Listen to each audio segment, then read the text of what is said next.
Governor Sarah Chen stood on the observation deck of the New Haven Administrative Building, watching the sunrise paint the sky in shades of gold and purple.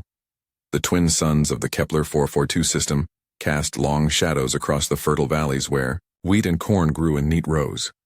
It was hard to believe that just 5 years ago this world had been nothing but rock and thin atmosphere. "Another beautiful morning," said Dr. Marcus Webb, joining her at the window. The chief scientist had been with the colony since the first landing. His weathered face showed the satisfaction of a man who had watched something impossible become real. "The terraforming processors are working better than we hoped," Sarah replied. She sipped her coffee and smiled. "Population count reached 50,000 yesterday. We're officially a major colony now." Outside, the settlement buzzed with activity. Hover trucks carried produce toward the spaceport where cargo ships waited to transport goods to other human worlds. Children ran through the streets, their laughter mixing with the sound of construction equipment. New buildings rose each week to house the steady stream of families arriving from Earth and the inner colonies. "The trade delegation from the Alterian Republic arrives next week," Marcus reminded her. "They're very interested in our grain exports." Sarah nodded. The Alterians were one of the few alien species that had proven friendly to humans. Their peaceful bird-like appearance and genuine interest in fair trade had made them valuable partners. Unlike some of the more aggressive species humans had encountered, the Alterians actually seemed to enjoy working together. The morning routine continued normally until Lieutenant Commander Tom Rodriguez burst into Sarah's office 3 hours later. His face was pale, and his usually neat uniform was wrinkled from running. "Governor, we have a problem," he said, breathing hard. "A big one." Sarah looked up from her morning reports. "What kind of problem?" "Unknown ships just dropped out of hyperspace at the system edge. 18 vessels, all of them big." Tom activated the wall display, showing sensor readings from the orbital defense platforms. "They're not responding to our communication attempts." The display showed sleek, angular ships unlike anything in human or Alterian design. They moved, in tight formation, heading straight for New Haven. Sarah felt her stomach drop as she recognized the configuration from intelligence briefings. "Vorthak," she whispered. Marcus went white. "Are you sure?" Sarah studied the sensor data. The ships matched the profiles from Starfleet intelligence reports about the insectoid race that had been expanding aggressively through this part of the galaxy. The Vorthak hegemony was known for taking slaves and crushing anyone who got in their way. "Tom, what's our defensive capability?" Sarah asked, though she already knew the answer would not be good. 6 orbital defense platforms with plasma cannons, 2 squadrons of patrol fighters. The platforms are designed to handle pirates, not a full invasion fleet. Tom's voice was steady, but Sarah could hear the worry underneath. "How long until they reach us?" "At their current speed, maybe 6 hours." Sarah activated her personal communicator. "This is Governor Chen. I need all department heads in the crisis center immediately. This is not a drill." Within 20 minutes, the colony's leadership had gathered in the underground command center.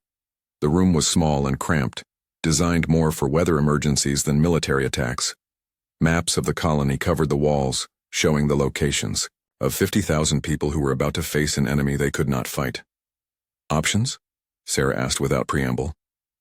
Defense Coordinator Janet Mills spoke first. "We can't fight them head-on. Our weapons are meant for stopping smugglers, not warships. Even if every shot hits, we might scratch their paint." "What about evacuation?" asked Dr. Webb. Transport Director Luis Gomez shook his head. "We have maybe 30 ships capable of interstellar flight. Even packed beyond safety limits, we could move 5,000 people at most, and that assumes the Vorthak don't shoot down our transports." Sarah felt the weight of leadership settling on her shoulders.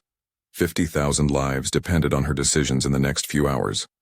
"Send an emergency transmission to Earth Command. Full priority, all channels." "Already done," Tom reported. "But the nearest fleet units are 3 months away, minimum."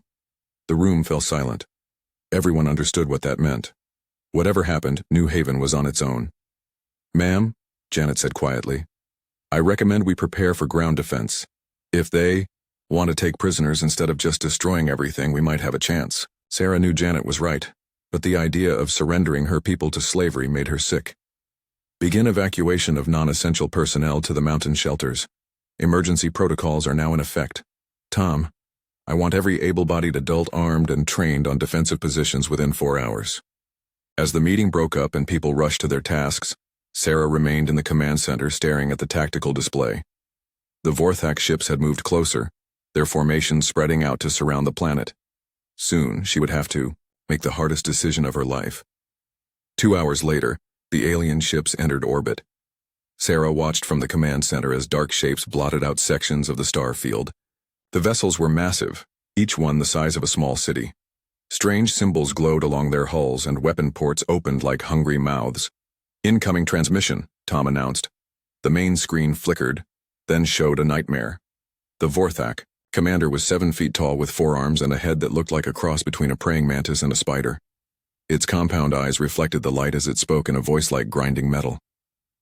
"Humans of this world, you will surrender immediately. Your species is weak, but you will serve as adequate workers in our mines. Resist, and we will take only half of you alive." Sarah stepped forward, her voice steady despite her fear. "This is Governor Sarah Chen of New Haven Colony. We are under the protection of the Human Colonial Alliance. Your presence here violates several interstellar treaties." The alien made a sound that might have been laughter. "Treaties? Your species is barely capable of spaceflight. We take what we want. You have 1 hour to surrender or we begin bombardment." The transmission ended, leaving the command center in terrible silence.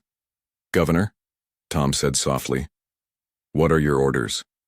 Sarah looked around the room at faces she had known for years. These people had followed her to the edge of known space to build something beautiful. They deserved better than slavery or death. "Send the evacuation order. Everyone to the shelters immediately. Military personnel will cover the retreat." She paused, thinking of her daughter back on Earth who would never see her mother again. "And keep transmitting our distress signal. Maybe someone will hear it." As alarms wailed across New Haven and families ran for the underground shelters, the first plasma bolts fell from the sky. Buildings exploded in blue fire as the Vorthaki began their attack. Sarah watched her world burn and wondered if humanity would even remember the name of this place. In the depths of space, her desperate transmission raced toward Earth, carrying news of the attack and a plea for help that might never come. But somewhere in the solar system someone was listening. Someone who had the power to answer. The evacuation continued as the bombardment intensified. Sarah remained at her post, coordinating the retreat until the very last moment. When the command center finally shook from a direct hit, she grabbed her rifle and joined the defenders making their final stand. New Haven's brief golden age was ending in fire and terror. But the story was far from over.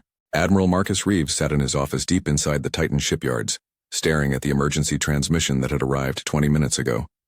The message from New Haven Colony played again on his personal screen, Governor Chen's desperate voice cutting through static and distance. "This is New Haven Colony under attack by Vorthak forces. 50,000 civilians need immediate assistance. We cannot hold out long. Please send help." Marcus rubbed his tired eyes. At 62, he had served in the human colonial fleet for 4 decades. He had seen plenty of colonies destroyed by pirates, natural disasters, and hostile aliens. But this felt different. The Vorthak were not random raiders. They were an empire, and they had just made their first major move against human space. "Sir?" Commander Lisa Park stood in the doorway holding a data pad. "The fleet admiral is calling an emergency meeting. All available ships are being mobilized." "How long until the relief force can reach New Haven?" Marcus asked, though he already knew the answer. 3 months minimum. The Vorthak hit them at the worst possible time. Most of our ships are deployed on the Centauri border dealing with the pirate situation. Marcus stood and walked to the massive window that looked out over the shipyard. Hundreds of vessels floated in the construction bays. Cargo ships, passenger liners, patrol boats. And hidden in the most secure section, behind layers of security and classification levels, sat humanity's greatest secret, the UES Retribution. 5 years ago, Marcus had been given command of the most expensive and dangerous project in human history. While the public fleet used proven technology copied from friendly aliens, a small team of Earth's best scientists had been working on something completely different, something that used human ideas instead of alien ones. "Commander Park, I need you to get Captain Vasquez down here immediately. Authorization level black." Lisa's eyes widened. She had been Marcus's aide for 2 years, but she had never heard him use that security level. "Sir, should I notify Fleet Command?" "Not yet, just get the captain." 20 minutes later, Captain Elena Vasquez walked into the office. At 38, she was young for a ship commander, but her record was perfect. More importantly, she was one of only 12 people who knew about Project Retribution. Admiral, I saw the reports from New Haven. When do we mobilize the fleet? Marcus activated his privacy shield, ensuring their conversation could not be monitored. Elena, how quickly can the Retribution be ready for combat? Elena studied his face carefully. We're still in testing phase. The jump drive works, but we haven't run full combat trials. The weapon systems are functional, but we don't know how they'll perform against real targets. She paused. Sir, are you considering what I think you're considering? 50,000 people, Elena. Dead or enslaved while we wait for proper authorization. Elena was quiet for a moment. The Retribution represented everything humans could do when they stopped copying alien technology and started creating their own. Instead of energy shields, they had developed kinetic barriers that deflected physical objects. Instead of plasma weapons, they had built rail guns that fired metal slugs at incredible speed. Instead of following alien ship designs, they had created something that looked like a cross between a battleship and a fortress. The crew? Elena asked. 800 volunteers, all sworn to secrecy, all ready to die for something bigger than themselves. Elena nodded slowly. How long to reach New Haven?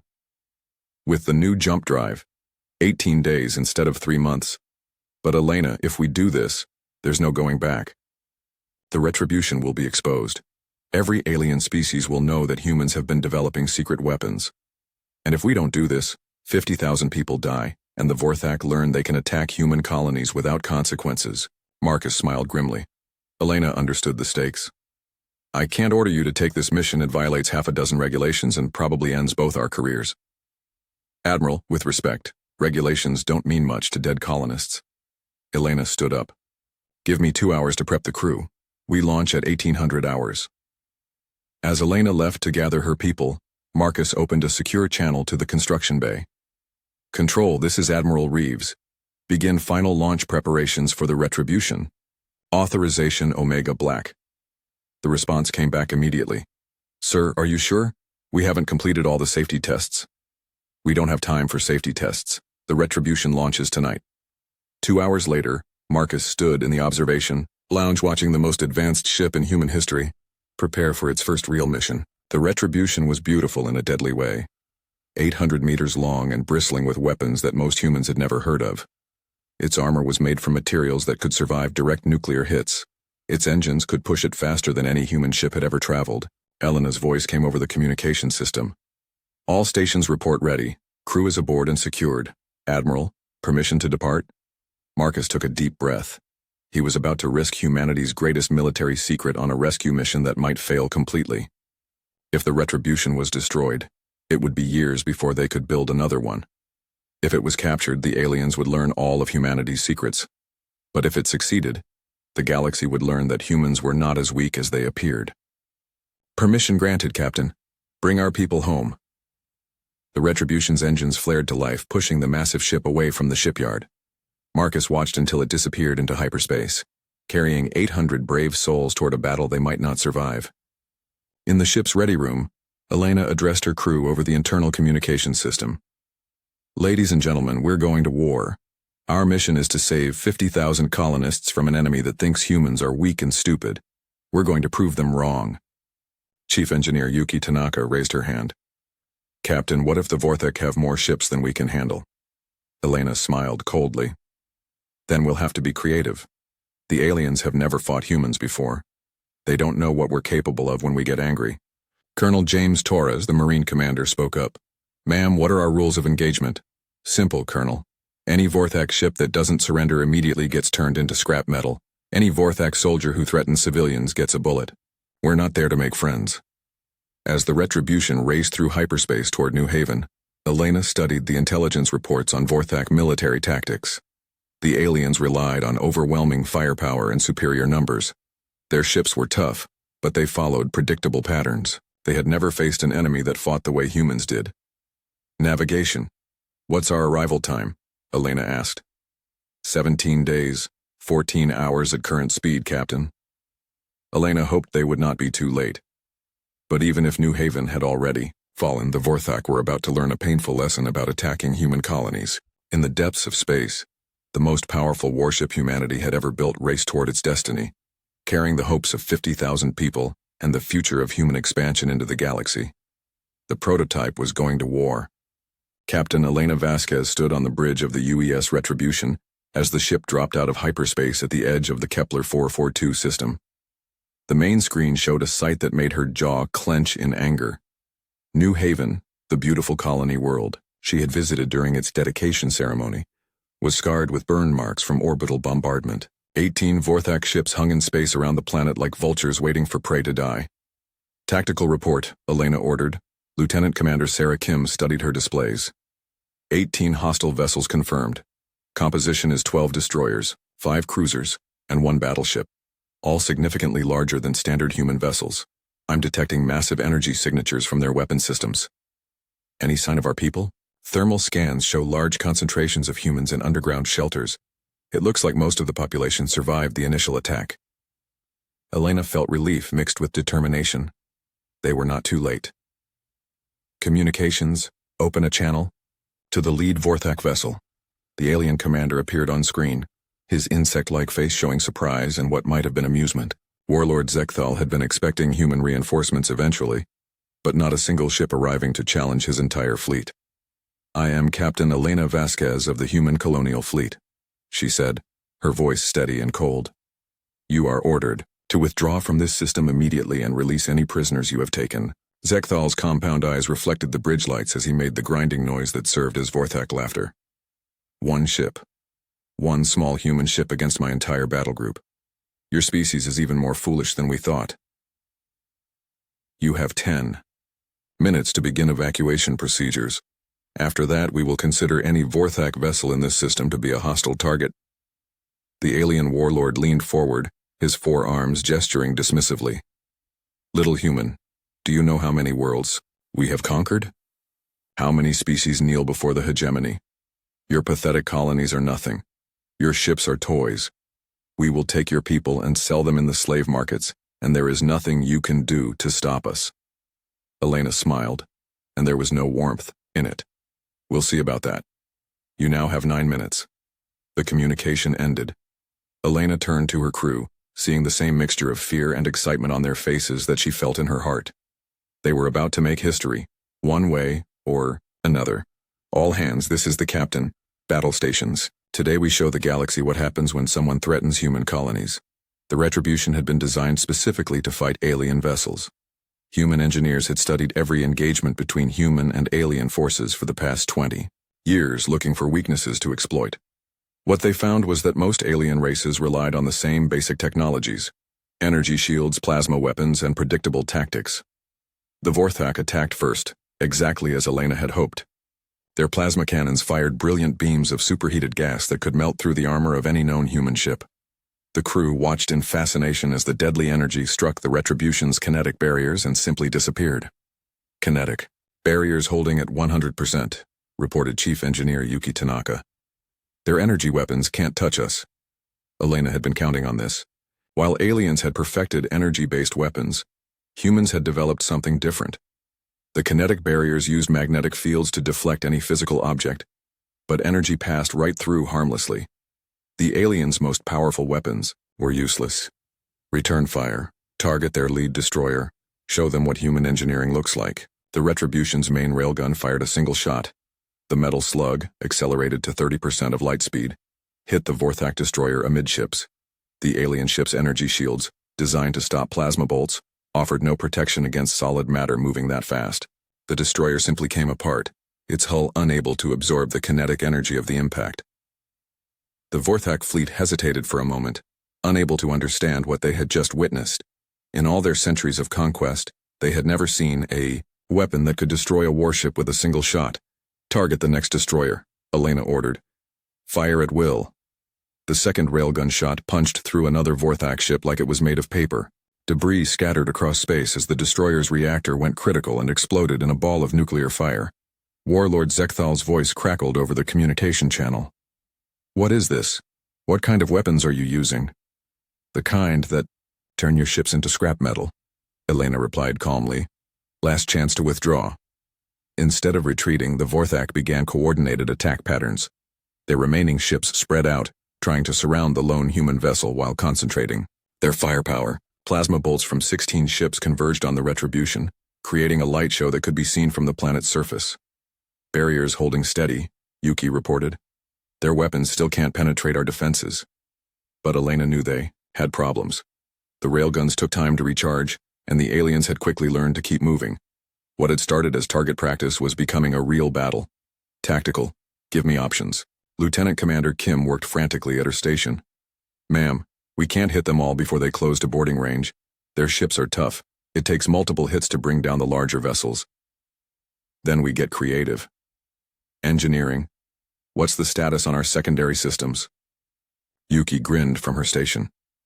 Missile tubes are loaded and ready. I took the liberty of preparing some special surprises. Elena had forgotten about the missiles. Unlike the railguns, which fired simple metal slugs, the Retribution's missile system carried warheads designed by human military scientists who understood that sometimes the best way to solve a problem was to blow it up. Fire missiles full spread, target all remaining destroyers.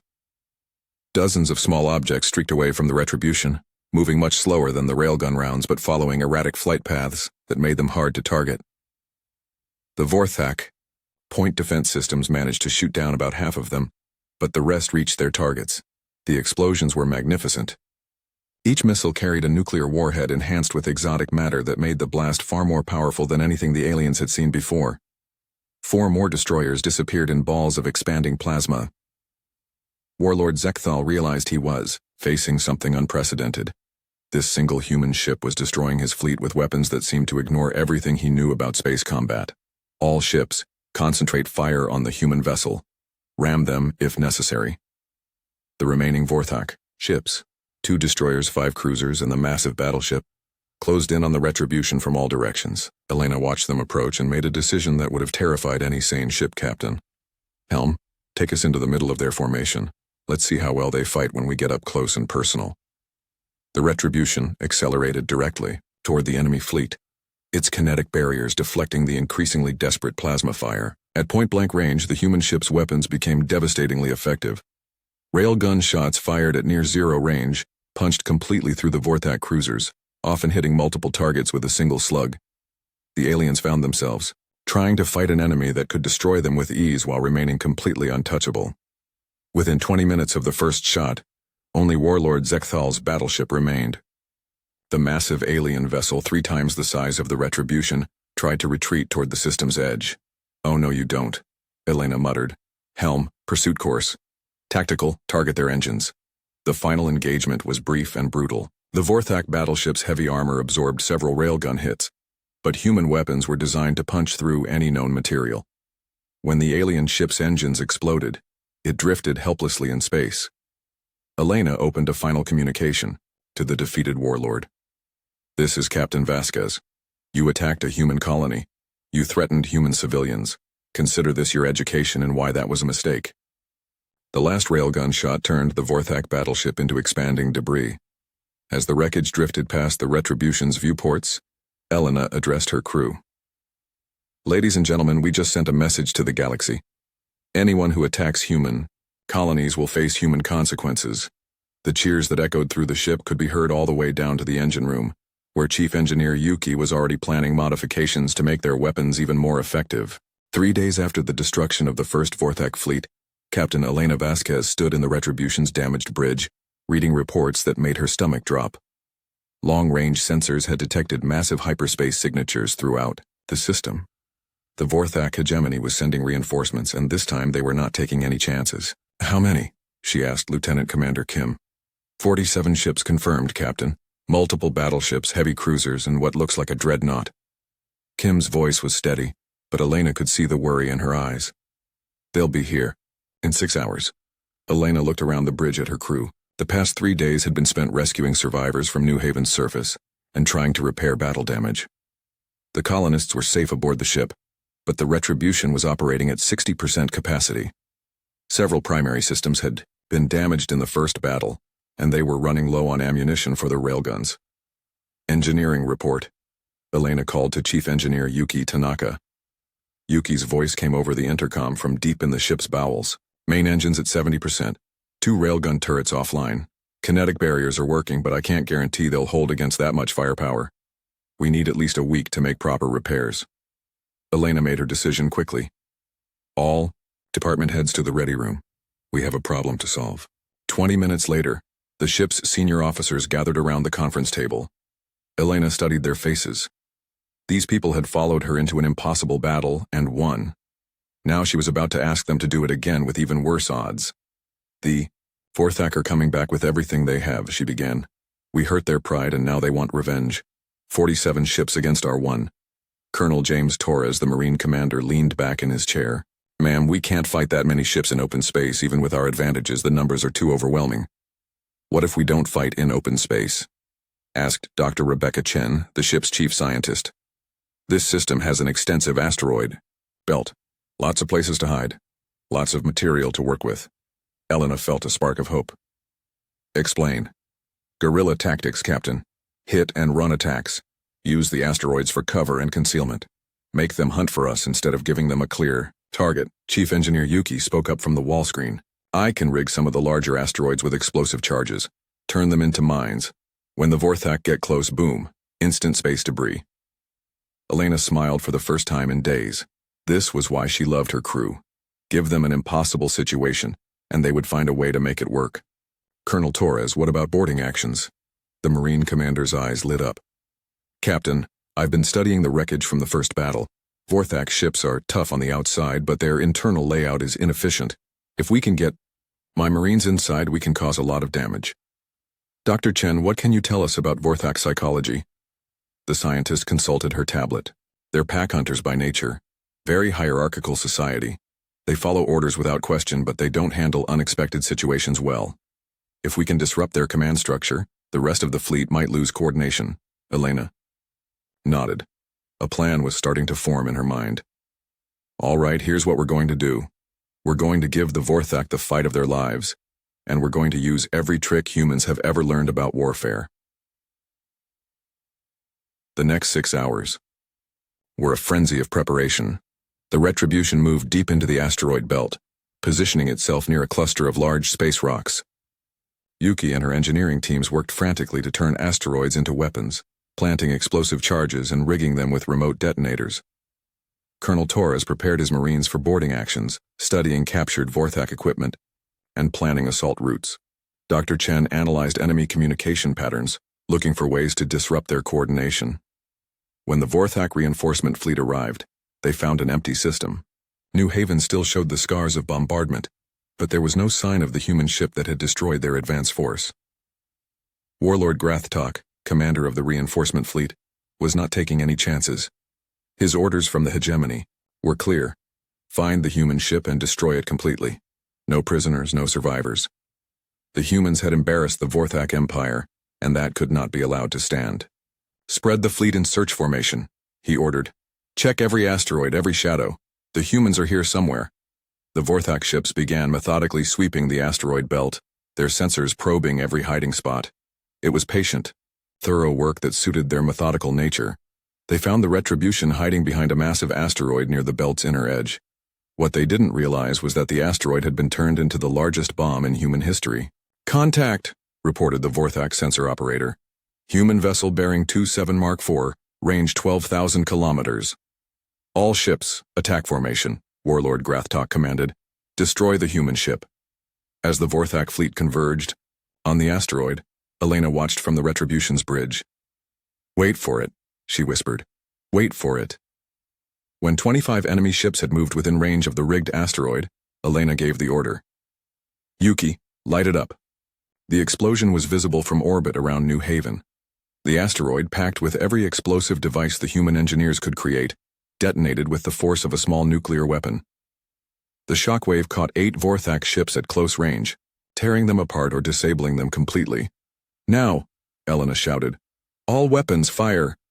The Retribution burst from behind the expanding debris cloud, its railguns firing at maximum rate. Caught by surprise and blinded by the explosion, the Vorthak ships were sitting targets.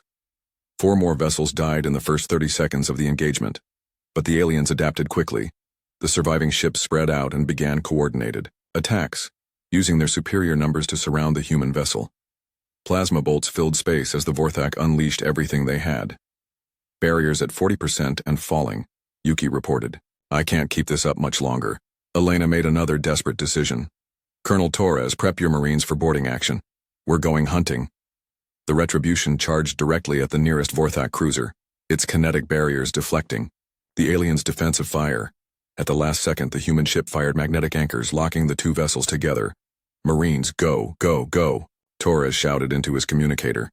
40 human Marines in powered armor cut through the Vorthak hull and poured into the alien ship. The insectoid crew had never faced humans in close combat before. They learned quickly that humans in battle were very different from the peaceful traders and diplomats they had encountered.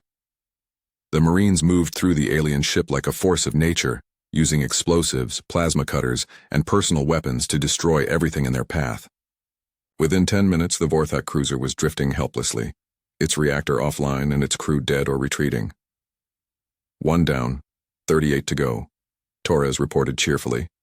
Elena decided to try something even more audacious. Helm, ram the next cruiser, full speed. The Retribution, still locked to the disabled Vorthak ship, accelerated toward another enemy vessel. At the last second, Elena ordered the magnetic anchors released.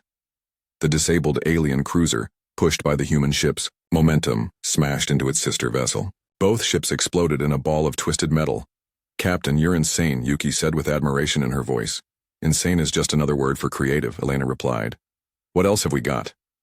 The battle became a masterclass in human military thinking.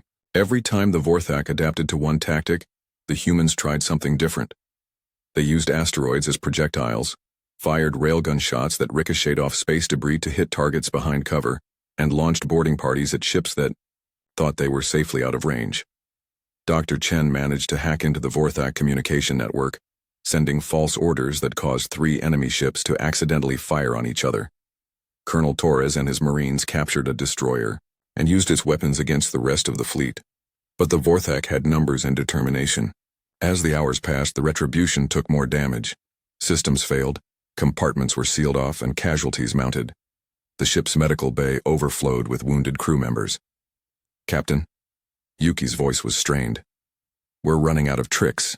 The barriers are down to 10% and we've used most of our ammunition." Elena looked at the tactical display.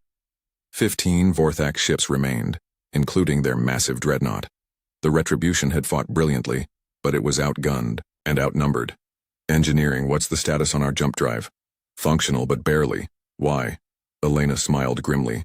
"Because I just thought of one more trick we haven't tried yet." What she was planning had never been attempted before. It was theoretical, dangerous, and would probably destroy both ships. But 50,000 human lives were worth the risk. "All hands brace for emergency jump. We're going to show these aliens what happens when humans get really creative." The Vorthak Dreadnought moved in for the kill, unaware that the humans were about to rewrite the rules of space combat one more time. Captain Elena Vasquez stood on the damaged bridge of the UES Retribution, watching the massive Vorthak Dreadnought close in for what the aliens believed would be the killing blow.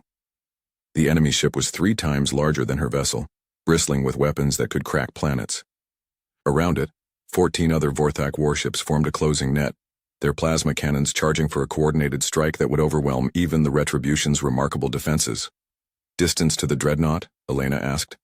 5,000 meters and closing, reported Lieutenant Commander Kim. "All enemy weapons show full charge. They're going to hit us with everything they have." Elena looked around her bridge at the faces of her crew. These people had followed her into an impossible battle and fought with courage that would be remembered for generations. Now she was about to ask them to trust her with one final, desperate gamble. "Yuki, I need you to reverse the polarity on our jump drive field generators." Chief Engineer Yuki Tanaka's voice came over the intercom, tight with concern. "Captain, that's never been tested. The field collapse could tear both ships apart." "That's exactly what I'm counting on. Can you do it?" There was a pause. Then Yuki's voice came back, filled with the kind of determination that made humans dangerous. "Give me 2 minutes." Elena opened a ship-wide channel. "All hands, this is the captain. What we're about to attempt has never been done before. We're going to use our jump drive as a weapon. If it works, we win. If it doesn't, we die quickly. Either way, we're going to show the galaxy what humans are made of." The Vorthak Dreadnought was now close enough that Elena could see individual weapon ports opening along its hull. Warlord Grathtalk's voice crackled over the communication channel, filled with triumph. "Human ship, you have fought well, but now you die. Your species will learn the price of defying the hegemony." "Actually," Elena replied calmly, You're about to learn the price of underestimating humans. Yuki, is the drive ready? Ready, Captain. But I want it on record that this is the craziest thing anyone has ever tried. Elena smiled. Noted. On my mark. Jump drive activation in 3, 2, 1. Mark. The Retribution's experimental jump drive engaged, but instead of opening a pathway through hyperspace, the reversed field generators created something unprecedented. A massive spatial distortion formed between the two ships, twisting space-time into patterns that human scientists had only theorized about. The effect was immediate and catastrophic. The Vorthak Dreadnought, caught in the expanding distortion field, began to come apart as different sections of the ship experienced different rates of time. The front half aged decades in seconds while the rear section moved backward through time. Metal screamed as the vessel tore itself apart from temporal stress. But the Retribution paid a price for this victory. The feedback from the spatial distortion overloaded most of the ship's systems. Power failed throughout the vessel, artificial gravity cut out, and the jump drive itself melted into slag. All stop, Elena shouted as emergency lighting flickered on. Damage report. Jump drive is completely destroyed, Yuki reported, her voice strained. Main engines offline. We're running on backup power only. But Captain, look at the tactical display. Elena looked at the screen and felt her heart leap. The spatial distortion had not only destroyed the Vorthak Dreadnought, but had caught 3 other enemy ships in its expanding field. The remaining 11 alien vessels were retreating rapidly, their commanders having decided that fighting humans was far more dangerous than they had imagined. Open a channel to the fleeing ships, Elena ordered. The face of a Vorthak commander appeared on screen, his compound eyes reflecting fear instead of the arrogance she had seen before. This is Captain Vasquez of the human colonial fleet, she said, her voice carrying across space to ships that had thought humans were weak prey. You came here to attack our colony. You threatened our people. Now you've seen what happens when humans fight back. Take this message to your hegemony. Human space is off limits. Any Vorthak ship that enters our territory will be destroyed. The alien commander said nothing, but his retreat spoke louder than words. Within an hour, the entire Vorthak force had jumped to hyperspace, leaving the Kepler 442 system to the humans. As the Retribution drifted powerless in space, Elena coordinated the rescue of the New Haven colonists who had watched the entire battle from their underground shelters. Shuttles launched from the disabled ship, carrying medical supplies and engineers to help rebuild the damaged colony. Captain, Dr. Rebecca Chen approached Elena in the ship's damaged ready room. I've been analyzing the sensor data from our battle. The implications are staggering. Explain. We just proved that human technology can match or exceed anything the known alien species have developed. More importantly, we proved that human tactics and creativity give us advantages that no amount of firepower can overcome. Elena nodded. What about the strategic picture? The Vorthak will report this battle to their high command. Word will spread to other alien species. Some will be intimidated and leave us alone. Others might decide we're too dangerous to allow to exist. Elena had been thinking the same thing. By revealing the Retribution's capabilities, they had changed humanity's position in the galaxy forever. They were no longer a minor species struggling to establish colonies. They were a potential threat to established powers.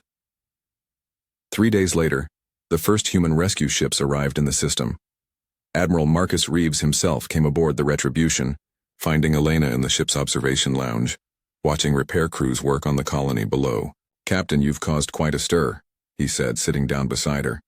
Fleet Command wants a full report on everything the Retribution can do. What about the colonists? Safe. New Haven will be rebuilt, and this time it will have proper defenses. The Vorthak won't catch us unprepared again. Elena was quiet for a moment. Admiral, I've been thinking about what we've started here. We can't go back to being the peaceful traders and explorers we were before. The galaxy knows we have weapons now. Marcus nodded grimly. The Admiralty is already drawing up plans for a new class of warships based on the Retribution's design. We're going to build a fleet that can protect human colonies anywhere in the galaxy. And the aliens? Some of them are reconsidering their expansion plans. The Alterian Republic has already sent a diplomatic message expressing their continued desire for peaceful relations. They're smart enough to know which side of history they want to be on. Elena looked out at the stars, thinking about the future. Humanity had been forced to reveal its strength earlier than planned, but perhaps that was for the best. The galaxy was a dangerous place, full of species that respected only power. Now they knew that humans possessed power in abundance. "What's next for the Retribution?" she asked. "Repairs, upgrades, and then patrol duty along the frontier. You and your crew have become symbols of human determination. The colonists need to know that ships like this are watching over them." 6 months later, Captain Elena Vasquez stood once again on the bridge of the UES Retribution, fully repaired and equipped with even more advanced weapons. The ship patrolled the border between human and alien space, a visible reminder that attacking human colonies carried consequences. In the depths of Vorthak space, the Hegemony's War Council debated their next move. The humans had humiliated their finest fleet and demonstrated technological capabilities that bordered on impossible. Some advocated for all-out war to eliminate the threat. Others argued for caution, pointing out that underestimating humans had already cost them dearly. The debate would continue for years, but the immediate result was clear. No Vorthak ship ventured near human space. The buffer zone around human colonies grew wider each month as word of the battle spread. Other alien species took note as well. Some, like the peaceful Alterians, strengthened their trade relationships with humanity. Others began developing new weapons and tactics, realizing that the balance of power in the galaxy had shifted. But in the frontier colonies scattered across human space, families slept safely in their beds, knowing that somewhere in the darkness between stars, ships like the Retribution stood watch. The age of human expansion had begun in earnest, backed by the knowledge that when diplomacy failed, humanity possessed the will and the weapons to defend its own. The prototype Dreadnought had struck back, and the galaxy would never be the same. Elena stood at her command post, looking out at the stars that no longer seemed quite so distant or dangerous. Humanity had announced its presence to the galaxy, in the most definitive way possible, by refusing to surrender when faced with impossible odds. The future would bring new challenges and new enemies, but humans had proven something important about themselves. When their people were threatened, they would fight with everything they had, using every advantage they could create or steal or improvise.